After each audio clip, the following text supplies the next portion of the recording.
Bismillahirrahmanirrahim. Assalamualaikum warahmatullahi wabarakatuh.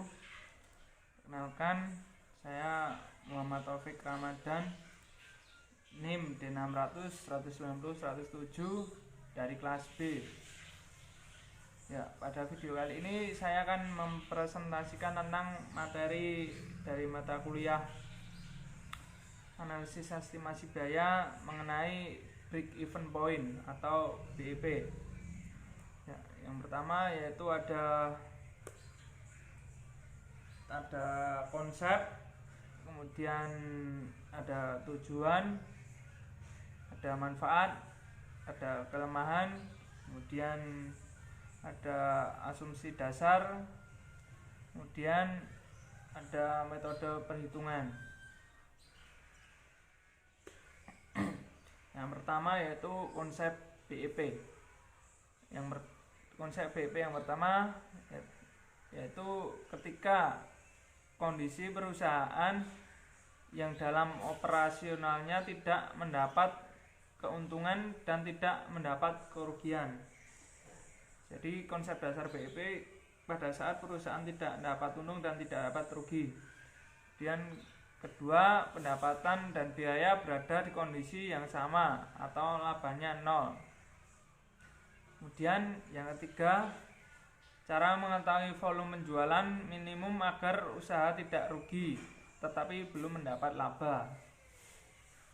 Kemudian slide selanjutnya yaitu tujuan, manfaat, dan kelemahan BEP. Yang pertama yaitu tujuan dari adanya break even point. Yang pertama, untuk mengetahui tingkat aktivitas di mana pendapatan hasil penjualan sama dengan jumlah semua biaya variabel dan biaya tetapnya. Dan yang kedua ada manfaat BEP, yaitu untuk mengetahui titik peluang pokok dari sebuah usaha. Jadi kegunaan dari BEP sendiri untuk analisis peluang pokok dari sebuah usaha. Dan ketiga adalah kelemahan. Kelemahan dari BEP yaitu hanya ada satu macam barang yang diproduksi atau dijual di perusahaan. Dan selanjutnya asumsi dasar BEP. Asumsi dasar menurut Horingren et al. Yang pertama yaitu salah satu faktor yang mempengaruhi biaya adalah perubahan volume. Jadi semakin besar volumenya, semakin besar biaya yang digunakan. Kemudian manajer menggolongkan setiap biaya atau komponen biaya gabungan, baik sebagai biaya variabel maupun biaya tetap. Kemudian yang ketiga, beban dan pendapatan adalah linier di seluruh cakupan volume relevannya. Dan yang keempat, tingkat persediaannya tidak akan berubah. Yang terakhir yaitu penjualan atas gabungan produk tidak akan berubah. Penjualan gabungan merupakan kombinasi produk yang membentuk total penjualan.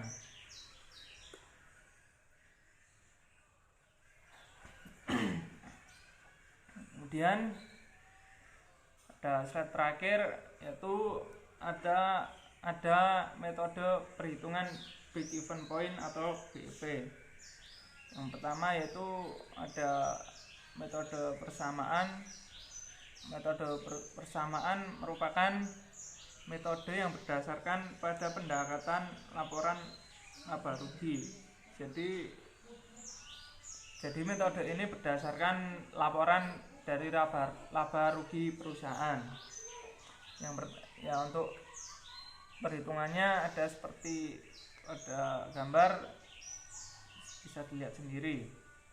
Kemudian kedua, metode kontribusi unit, yaitu merupakan metode untuk variasi metode persamaan. Kemudian yang terakhir ada metode grafis yang bertujuan untuk menghindari metode matematis pada waktu tingkat penjualan yang berbeda tengah dipertimbangkan. Ya, cukup sekian presentasi dari saya. Bila ada salah kata mohon dimaafkan. Terima kasih. Wassalamualaikum warahmatullahi wabarakatuh.